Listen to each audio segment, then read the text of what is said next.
రాష్ట్ర ఉప ముఖ్యమంత్రి మరియు పిఠాపురం ఎమ్మెల్యే కొణిదెల పవన్ కళ్యాణ్ నియోజకవర్గంలో చేస్తున్న అభివృద్ధి సేవా కార్యక్రమాలను ప్రజల్లోకి తీసుకెళ్లాలని జనసేన పార్టీ కాకినాడ జిల్లా అధ్యక్షుడు డీసీసీబీ బ్యాంక్ చైర్మన్ తుమ్మల బాబు, పిఠాపురం నియోజకవర్గ జనసేన పార్టీ ఇన్ఛార్జ్ మర్రెడ్డి శ్రీనివాసరావు మరియు మాజీ ఎమ్మెల్యే పెండెం దొరబాబు పార్టీ కార్యకర్తలకు, మహిళలకు పిలుపునిచ్చారు. గొల్లప్రోడ మండలం చేబ్రోలు గ్రామంలో మండల నాయకులు, కార్యకర్తలు మరియు వీర మహిళలతో ఒక సమీక్ష సమావేశం జరిగింది.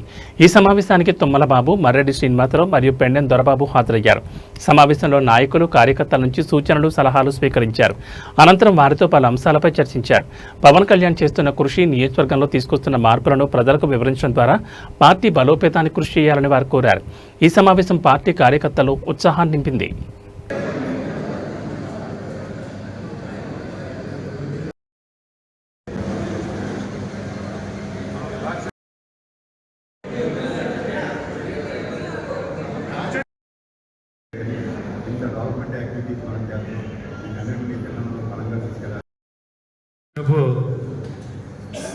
సైలెన్స్గా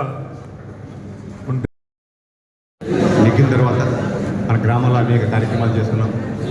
కానీ సంస్థాగతంగా పార్టీ బలపడాలి, స్థానిక ఎలక్షన్లో మనం చాలా బలంగా నిలబడాలనే ఉద్దేశంతో మన అధ్యక్షులు, శాసనసభ్యులు, రాష్ట్ర ఉప ముఖ్యమంత్రి పవన్ కళ్యాణ్ గారు ఒక దిశానిర్దేశం చేయడం జరిగింది. దానికి సంబంధించి ప్రతి గ్రామం నుంచి 5 మెంబర్లు ఎంపిక చేయడానికి 5 సభ్యులతో కూడినటువంటి కమిటీ వేయడం జరిగింది. దీని గత 5-6 రోజులుగా కూడా ఈ కార్యక్రమం ప్రతి మండలంలో, గ్రామంలో జరుగుతుంది. ఆ రకంగా ఈరోజు జరుగుతుంది. దీని యొక్క ముఖ్య ఉద్దేశం ఏంటంటే ఈ 5 మెంబర్ల కమిటీ వేసిన తర్వాత గ్రామాల్లో జరగాల్సిన అభివృద్ధి పనులు, పార్టీని ఎలా బలోపేతం చేస్తాం పెట్టాలి. ఈరోజు మన పిఠాపురం నియోజకవర్గంలో ఈ సమావేశాలు ఏర్పాటు చేసుకోవడానికి ముఖ్య కారణం మన అందరి ఆరాధ్య నాయకులు, పిఠాపురం ముద్దుబిడ్డ, పిఠాపురం శాసనసభ్యులు పవన్ కళ్యాణ్ గారి యొక్క ఆదేశాల మేరకు ఈ సమీక్షలు జరుపుకుంటూ ఉన్నాం. వారి ఆదేశం ఏమిటంటే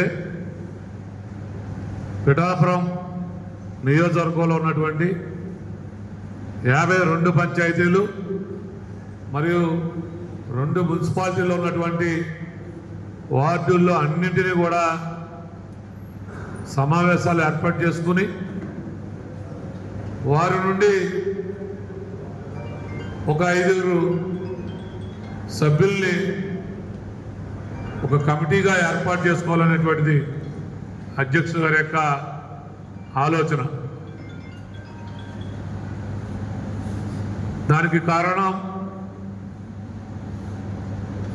గ్రామాల్లో ఏ అభివృద్ధి కార్యక్రమాలు చేయాలి, గ్రామాల్లో అందుతున్నటువంటి ఏదైతే ప్రభుత్వం ఇస్తున్నటువంటి సంక్షేమ పథకాలు అర్హులందరికీ కూడా అందుతున్నాయా లేదా అనేటువంటి తెలుసుకోవాలంటే నిరంతరం పార్టీ కోసం కష్టపడి గ్రామాల్లో అందరితో ఐక్యతగా ఎటువంటి సమస్యలు కూడా ప్రజలకి కలగ చేయకుండా ఉండేటువంటి 5 సభ్యులు ఉంటే ఆ గ్రామంలో నిరంతరం ఏం జరుగుతూ ఉంది రోజువారీగా తెలుసుకోవడానికి వీలుగా ఈ కమిటీలు ఏర్పాటు చేసుకోవడం జరుగుతూ ఉంది.